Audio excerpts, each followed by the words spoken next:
இந்த படத்தோட கிளைமேக்ஸை கண்டுபிடிக்கிறவங்களுக்கு life time செட்டில்மெண்ட்னு சொல்லலாம். அந்த அளவுக்கு ஒரு தரமான த்ரில்லர் படம் தான் இன்னைக்கு நம்ம இந்த தமிழ் ட்ரீட் எபிசோட்ல வந்து பார்க்க போறோம். எல்லாருக்கும் வணக்கம், நான் உங்கள் சக்தி. இந்த வாரம் தமிழ் ட்ரீட்டினுடைய 4th எபிசோடு. இந்த எபிசோட்லையும் ஒரு தரமான ஒரு படம் தான், அதை நம்ம தமிழ் டப்பிங்லேயே இருக்க மாதிரி பார்க்க போறோம். வாங்க இப்போ படம் என்னன்னு பார்க்கறதுக்கு முன்னாடி படத்தினுடைய கதை என்ன அப்படின்றத வந்து பார்த்துடலாம். வளர்ந்து வர்ற அரசியல்வாதி மோகன்குமாரோட மனைவி ரேஷ்மியா திடீர்னு இறந்து போறாங்க. முதல்ல இதை எல்லாரும் தற்கொலைன்னு நினைக்கிறாங்க. ஆனா ரேஷ்மியோட அப்பாவுக்கு அதில் நம்பிக்கை இருக்காது. இதுக்கு பின்னாடி ஏதோ ஒரு பெரிய உண்மை வந்து மறைக்கப்படுதுன்னு சந்தேகப்படுறாரு. அதனால இந்த கேஸை விசாரிக்க சம புத்திசாலியான டிடெக்டிவா ஷாம் பிரசாத்தை வந்து வர வைக்கிறாங்க. ஆரம்பத்தில் இது ஒரு சாதாரண ஃபேமிலி இஷ்யூ மாதிரி தெரிஞ்சாலும் இன்வெஸ்டிகேஷன் போக போக ஒவ்வொருத்தர் மேலேயும் சந்தேகம் வர ஆரம்பிக்குது. அரசியல், பழிவாங்கிற உணர்வு, காதல், துரோகம் எல்லாமே இந்த கேஸுக்குள்ள ஒன்றோட ஒன்று கனெக்ட் ஆகிருக்கு.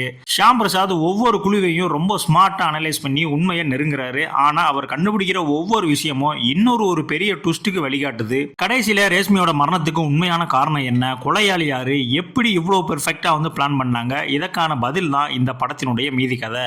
இந்த படம் 2007 நம்ம ஜீத்து ஜோசப் அவருடைய டைரக்ஷன்ல ரிலீஸ் ஆன முதல் படம். படத்தினுடைய நேம் டிடெக்டிவ். இந்த படத்தில் சுரேஷ் கோபி வந்து பார்த்தீங்கன்னா டூயர் ரோல் வந்து பண்ணியிருப்பாரு. இந்த படத்தோட பிக்கஸ்ட் ஸ்ட்ரென்த்தே இந்த ரெண்டு கதாபாத்திரத்தையும் ரொம்ப வித்தியாசமாக வந்து பெர்ஃபார்ம் பண்ணதான்.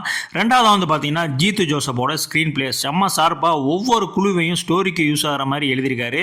இது அவருடைய டெபுட் டைரக்டர். ஆனால் அதில் டெபுட் மாதிரியே தெரியாது. அந்த அளவுக்கு ஒரு பர்ஃபெக்டான ஒரு ஸ்க்ரீன் பிளே வந்து இந்த படத்தில் வந்து இருக்கும். இன்வெஸ்டிகேஷன் போர்ஷன் எல்லாமே கிட்டத்தட்ட இந்த படம் வந்து 20 வருஷம் ஆக போகுது. அந்த அளவுக்கு நேர்த்தியா வந்து இருக்கும். நீங்க எந்த இடத்துலயுமே இவன் தான் கொலையாளி, இப்படி தான் கொலை பண்ணிருப்போம் அப்படின்ற மாதிரி கணிக்கவே முடியாது. அந்த அளவுக்கு ஒரு தரமான ஸ்கிரீன் பிளே வந்து இந்த படத்துல இருக்கும். பேக்ரவுண்ட் மியூசிக்குமே வந்து பாத்தீங்கன்னா செம ஸ்மார்ட்டா வந்து கொடுத்துருப்பாங்க.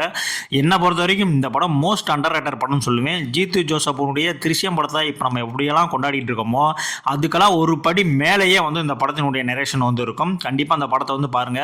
அதெல்லாம் ஓகே ப்ரோ, இந்த படம் எங்க இருக்கு அப்படின்னு கேட்குறீங்களா? இந்த படத்தினுடைய லிங்க் நான் உங்களுக்கு டிஸ்கிரிப்ஷன்லேயே கொடுத்துருக்கேன். இந்த படம் யூடியூப்லேயே அவைலபிளா இருக்கு. பார்க்கல அப்படின்னா கண்டிப்பா அந்த படத்தை போய் வாட்ச் பண்ணுங்க. கண்டிப்பா எல்லாருமே பார்க்க வேண்டிய ஒரு தரமான ஒரு த்ரில்லர் படம். கண்டிப்பா அந்த படத்தை வந்து மிஸ் பண்ணிடாதீங்க.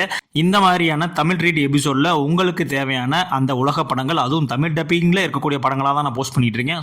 ஸோ நீங்க எப்பவும் போல வெள்ளிக்கிழமை ஈவினிங் ஆனாலே நம்மளுடைய தமிழ் ட்ரீட் எபிசோட்ல ஒரு படம் வரும். அதுவும் தமிழ் டப்பிங்லேயே வரும். ஒரு தரமான படமா இருக்கணும். நீங்க நம்பி வந்து இந்த வீடியோவை பார்க்கலாம்.